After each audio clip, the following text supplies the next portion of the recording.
Magandang hapon po sa inyo mga kabayan, at ito ang unang laot ko simula ng pagkabagyo.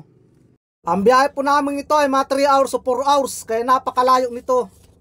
Habang nagbabiyahe po kami, magka-shoutout muna ako.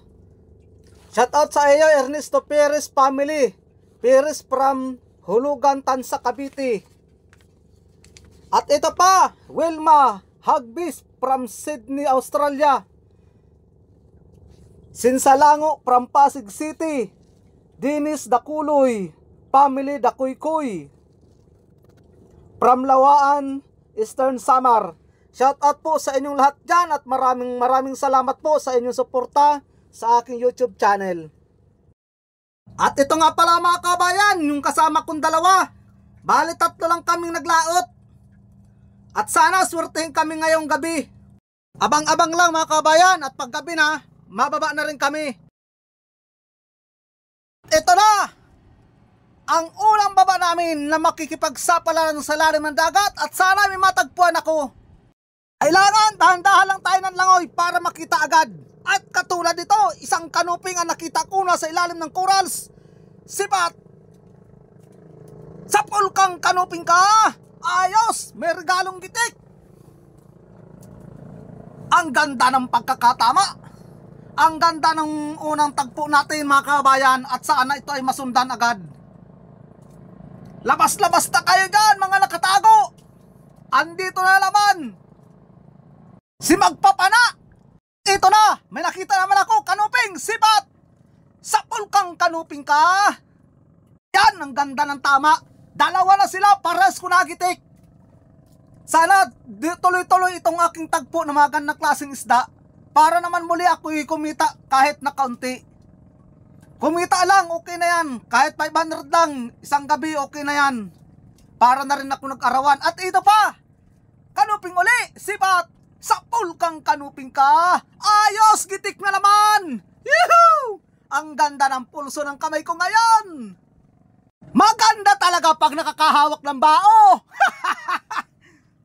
Sige, pakita na kayo. Habang maganda ang pulso ko ngayon. At ito pa, kanuping na naman. Ayos talaga. Malalaki pati, sipat, sapul kang kanuping ka. Nagitik na naman. Aba talaga. Ayos na ayos. Kaya kayo bago kayo maglaot, humawak muna kayo sa bao. Sa bao ng nyog. Baka naman kung anong isipin ninyo mga kabayan, kung anong klaseng bao. Ayun pa, may nakita pa ako sa ilalim corals. Sipat! Sapul ka na naman kanuping ka! Ayoy! Nakawala pa! Sayang no, nasaan na yun? Ayan ka lang pala, sipat! Oops! Oops! Magalaw! Nasaan na yun? Ayun! Sipat! Sapul ka! Kala ko makakawala. Sayang, sana kung makakawala. Malaki-laki pati.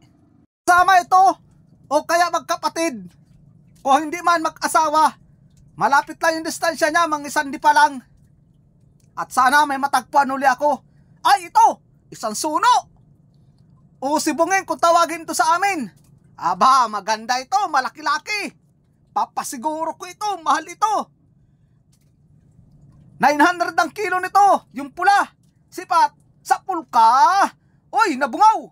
Isa pa, yun. Napuruhan ko din. Una sentro. Yan, pula yan, makabayan. Sigurado yan, 900. Isang kilohin. Woohoo! Pero kung buhay yan, makabayan, napakamahal niyan. Ang kilo niyan dito sa amin, 4.5 pag buhay. Kaya lang hindi man pwedeng buhayin. Ito pa, meron pa. 2.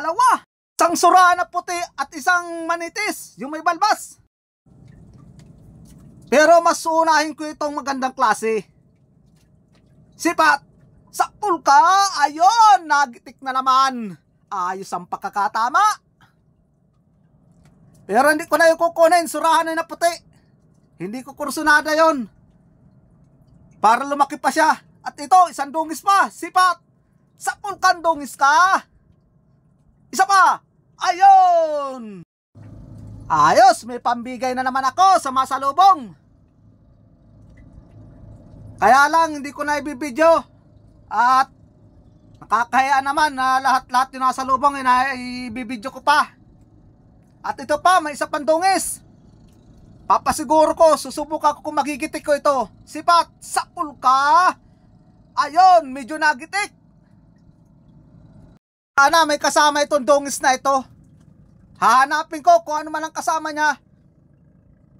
Dahan-dahan ako ng langoy o panilip. Ayan, may nakita ako. Isang maliit na isda at isang malaki na kulay pula. Hoy, sumuot pa. Ay, lumabas ka dyan. Papahirapan yata ako ito. Ikutan ko siya sa kabila, baka doon nagpunta. Nasaan ka na? Labas! Labas, labas, labas, labas! Bu, nasaan na yun? Sayang nun. Ikutan ko pa. Ayun, kita ko na. Nasaan kaya ulo mo? Itiyatago ang maigi ang ulo mo. Sungkitin ko para lumabas. Ang ganda ng kulay, pulang-pula. Ayan, lumabas sa sipat. Sapul ka! Yuhu! Nagitik. Ayos. Ang ganda ng tama. Akala ko di ko makukuha. Sayang sana kung hindi ko ito nakuha. At sana may kasama ito. Para naman may kapatner. Ito naman mga kabayan, murang bilhin ito sa amin. 250 lang ang kilo. At ito, isang dongis. Yun pala ang kasama. Bah, palayo sa akin. Ayaw pa yata magpakuha. Sipat. Sapul kang. Tubig ka. Sayang. Hindi na bale, hindi ko siya nakuha. Iba na lang hanapin ko. Baka sakali na may matagpuan pa ako. At ayun, kanuping. Ang ganda ng pakakasandal. Sipat. Sapul ka. Ayun, nagitik. Maganda ang pagkakatama na naman. Maganda ang pamulso ko ngayon mga kabayan. Sana tuloy-tuloy ito. Para walang gaanong sayang na isda. Dahan-dahan lang muli tayo ng panilip mga kabayan. Para laging makikita yung mga nakatago dyan sa ilalim ng bato. Ganito ang mga katulad namin ng papana. Kailangan matyaga kang manilip. Katulad dito, may isang manitis, yung may balbas. Nasa labas ng bato. Sipat. Sapul ka. Ayos, gitik. Ang karamihan kaya mga kabayan na isda sa gabi, mga nakatago sa bato o sa butas. Bihira ang nakalabas. At sana may matagpuan pa ako dyan sa una-unahan. Ay, laking pawikan. Bidyohan ko siya mga kabayan. May dalawang isda sa likod. Bah, maalis. Ito ang mga iniiwasan mga kabayan. Baka makabangga. Dahil sobrang laki niya, kaya tayo nitong mabungaw. Na ano lang ako mabidyohan siya. Hop! Aba! Papunta sa akin! Mababanggaan pa ako! Mami, Daddy! Ito na lang mga kabayan, naiharang ko yung dalawang kamay ko sa ulo at kung hindi, tatamaan yung ulo ko. Kaya tumama na lang siya sa braso ko. At ituloy-tuloy ko na lang ito paghanap ko. Di naman na yun mauulit. Sayang, di ko na videohan yung pagbangga sa akin pero hinahagip din ako kahit paano. At ito pa, may isang cuttlefish o kulambutan, tawagin sa amin. Sipat. Sapul ka. Yun, tinamaan, kaya lang hindi nagitik. Ayos na ang pandurdugtong. Asang kayang kasama nito? Sana may kasama itong cuttlefish na ito.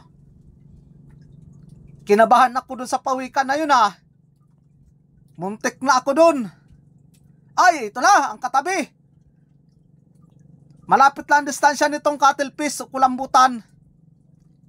Talagang maganda swerte ko ngayon. Kahit mayroong kaunting nangyari, sipat, sapul ka. Mahirap din talaga mga katulad namin mga papana. Timbang buhay din. Kaya minsan may nadidisgrasya, pero hindi na yan maiwasan. Kaunting ingat lang. Sana sa mga katulad kong magsisid o magpapana, kaunting ingat-ingat lang mga kababayan. At ito pa, mayroon pa. Isang talagbago at isang sulid. Sipat sa talagbago, sapul ka. Ayun, nagitik. Maganda ang tama niya.